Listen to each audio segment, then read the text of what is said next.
భూకంపం రాలేదు, సూర్యుడు తూర్పున్నే ఉదయించిండు, అయినా కూడా ఇవాళ రుణమాఫీ మాత్రం కాలే. అయిందా? ఊకేం డిస్టర్బ్ చేస్తున్నారు అన్నాడు. అయిందా? ఎక్కడున్నదో గక్కనే అయింది. సో దీన్ని బట్టి మనం ఇలా అర్థం చేసుకోవాలి. ఆయన మాటలు మాట్లాడతాడు తప్ప రేవంత్ రెడ్డి మాటలు నమ్మితే శంకరగిరి మాన్యాలు పట్టినట్టే. ఏది కూడా నిజం కాదు. ఒక్కటి కూడా ఇప్పటి వరకు మాట మీద నిలబెట్టుకోలే. గా భద్రాద్రి రాముని మీద ఒట్టు పెట్టి మోసం చేసిన వాడికి పోగొడతాడా? ముంగడ పడతాడా? దయచేసి ఆలోచన చేయండి. రైతు బంధు అది కూడా ఒకసారి మాట్లాడదాం. రైతు బంధు ఏమైంది? పోయినసారి యాసంగి ఎన్ని ఎకరాలు పడ్డదే రైతు బంధు? ఎన్ని ఎకరాలు పడ్డదే? 2 ఎకరాలు పడ్డది. మరి మిగతా సంగతి గోవిందా? యాసంగిలో రైతు బంధు వేసేటప్పుడు సిద్దిపేటకు వచ్చింది నా దగ్గరికి. మార్చి 22 వచ్చి ఇగో రైతు బంధు స్టార్ట్ చేస్తున్నా, ఇవాళ 1 ఎకరానికి వేస్తున్నా, 45 రోజుల్లో 9,000 కోట్లు మొత్తం రైతు బంధు వేస్తా అన్నాడు. పడ్డదా? ఎట్లా చెప్పిండో చూడు ఒకసారిగా.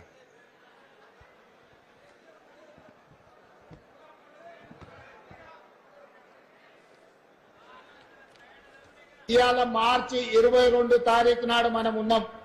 45 రోజుల్లో 9,000 కోట్ల రూపాయల రైతు భరోసా 70 లక్షల రైతుల ఖాతాలలో వేసి రైతుల కళ్ళల్లో ఆనందం చూడాలి.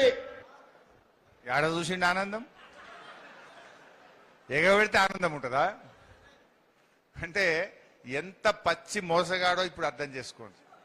అబద్ధానికి అంగిలాగు దొడిగితే దాని పేరు రేవంత్ రెడ్డి. ఒకసారి ఎక్కడో మాట్లాడిన కరీంనగర్ జిల్లా మానకొండూరు పోయినా, ఇప్పటి నుంచి నేను యనుమల రేవంత్ రెడ్డి అని పిలువ, ఎగవేతల రేవంత్ రెడ్డి అని పేరు పెడతా అని చెప్పిన. చెప్తే సాయంత్రం కల్లా పోలీసు వాడు నాకు నోటీస్ పంపిండు. మానకొండూరు పోలీస్ స్టేషన్ల మీద కేసు పెట్టినాం, నువ్వు రా అంటున్నాడు. అంటే ఎగబెట్టిండి ఏమంటామే, ఊళ్ళో ఎగబెట్టిండి అంటామా అనమా? అరే నువ్వు 4,000 పింఛన్ ఎగ్గొట్టినావు, అక్క చెల్లెలకు 2,500 మహాలక్ష్మి ఎగ్గొట్టినావు, తులం బంగారం ఎగ్గొట్టినావు, ఆడవిళ్ళకు స్కూటీలు ఎగ్గొట్టినావు, 15,000 రైతు బంధు ఎగ్గొట్టినావు, కౌలు రైతులకు ఎగ్గొట్టినావు. అరే అన్ని ఎగ్గొట్టినవు నాయన, నీ పేరు ఎగవేతల రేవంత్ రెడ్డి, నువ్వు అబద్ధాల రేవంత్ రెడ్డి అంటే నా మీద కేసు పెట్టిండు. ఇట్లా ఉన్నది. మనమేమో ఉన్నది మాట్లాడితే కేసు, ఆయన మిమ్మల్ని గోస్తా మీ రక్తం జిమ్ముతా అంటే ఆయన మీద కేసు పెట్టారు పోలీసు వాళ్ళు. మరి ఇక కాకి బుక్ ఉన్నదా ఈ రాష్ట్రంలో? లేదా? ఇది ఆలోచించాల్సినటువంటి అవసరం ఉంది. ఇక అట్లా చాలా కుంభకోణాలు ఉన్నాయిరా బిడ్డ. మా తమ్ముడు 2,000 కోట్ల గురుకుల కుంభకోణం గురించి చెప్పు అంటుండు. మీకు ఒక సింపుల్, మా విలేకరులకు చెప్తున్నా, మీ అందరికి చెప్తున్నా, మీకు మంచిగా అర్థం కావాలంటే నేను అప్పుడు నారాయణఖేడ్లో మా భూపాల్ రెడ్డి సాబ్ అడిగితే 8 గురుకుల పాఠశాలలు పెట్టించిన, 8 రెసిడెన్షియల్ పాఠశాలలు, ఎస్సీ ఎస్టీ మైనారిటీ బీసీ 8 పెట్టినాం. అప్పుడు ఏ గురుకులానికన్నా పోండి, లేదు గవర్నమెంట్ స్కూల్ కన్నా పోండి, బట్టలు వచ్చినాయా పిల్లలకన్నా అడుగుండ్రు. జనరల్ గా కేసీఆర్ గారు ఉన్నప్పుడు బట్టలు ఎప్పుడు వస్తాయంటే స్కూల్లో మొదటి రోజు గంట కొట్టంగానే కుట్టిన బట్టలు పిల్లల చేతిలో పెట్టినాం మనం. ఎందుకంటే మనం టెస్కోకి ఇచ్చినాం, చేనేత కార్మికులకు ఇచ్చినాం, హ్యాండ్లూమ్స్కి ఇచ్చినాం. మనం మార్చిలనే ఇద్దాము, జూన్ కల్లా బట్టలు కుట్టి తయారు పెడదాం. రేవంత్ రెడ్డి వాళ్ళకి ఇచ్చిండు, గుజరాత్ లో మఫత్లాల్కి ఇచ్చిండు. ఇవి టెస్కోవాడంటే మన చేనేత కార్మికులు కమిషన్ ఇస్తారా? రెక్కాడితే డొక్కోడు అన్నాడు. మఫత్లాల్ అంటే గుజరాత్ కూడా, ఆడ గుజరాత్ వానికి ఇస్తే ఇది వరకు బట్ట రాలే, కుట్టుడు కాలే.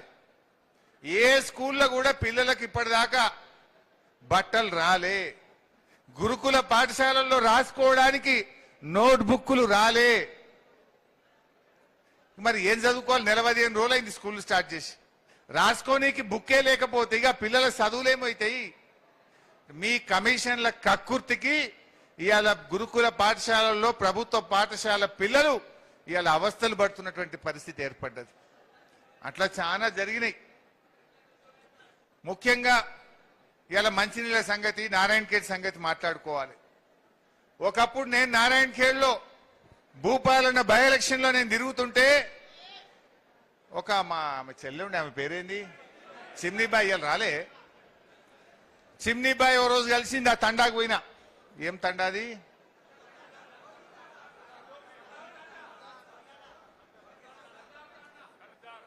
ఒక్కళ్ళు చెప్తేనే పడతారు, ఇప్పుడు ఆరుగురు చెప్తే గడబడైపోతుంది. సర్దార్ తండా, బోర్గీద్ పక్కన సర్దార్ తండా.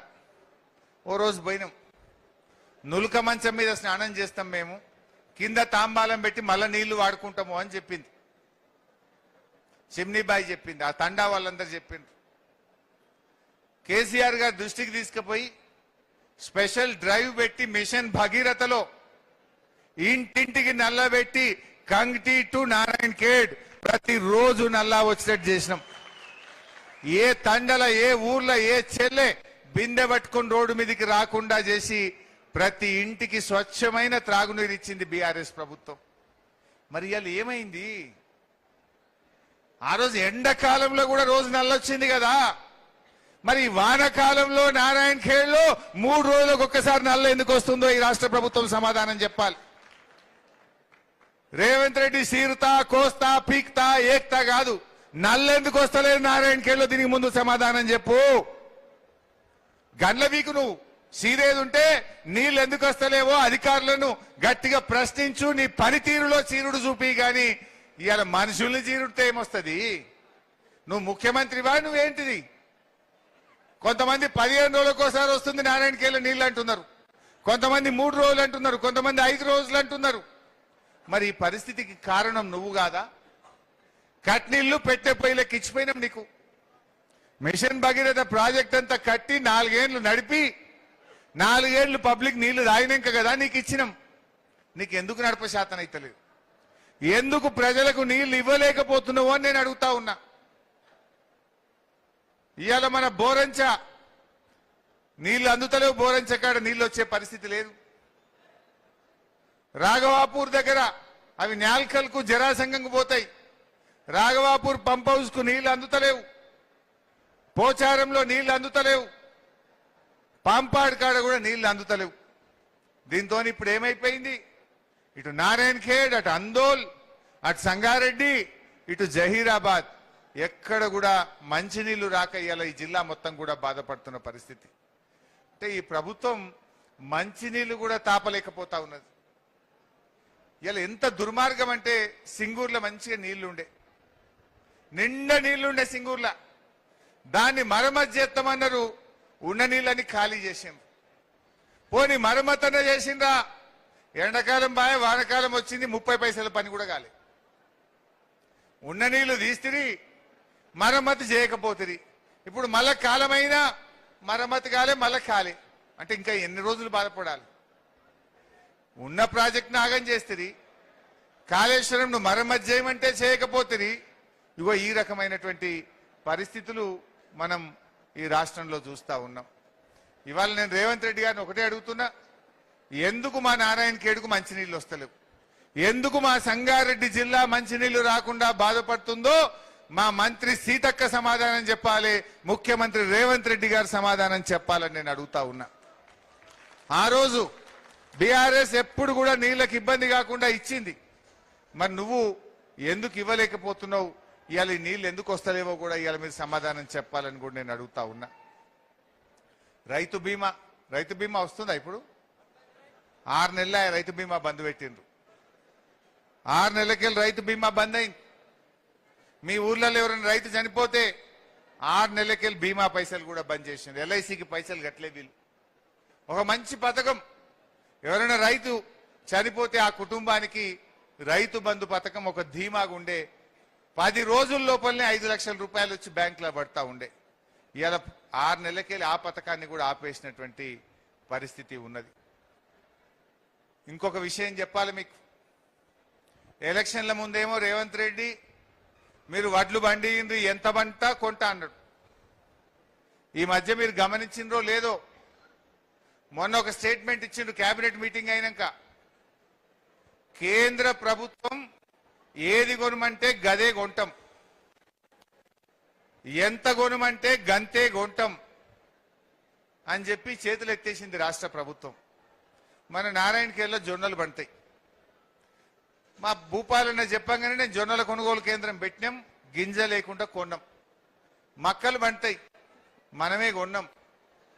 అదేవిధంగా శనగలు పండుతాయి, మొత్తం మనమే కొన్నాం. కందులు పండుతాయి, మొత్తం రాష్ట్ర ప్రభుత్వమే కొన్నది. వడ్లు పండితే ఎంత పండితే అంత కొన్నాం. ఇప్పుడు ఇలా ఈ కాంగ్రెస్ గవర్నమెంట్ ఏమంటుందంటే ఇప్పుడు ఈ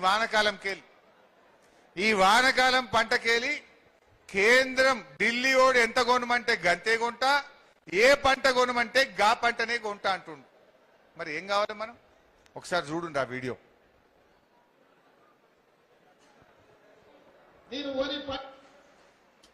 ఈనాడు ఇందిరమ్మ పాలనలో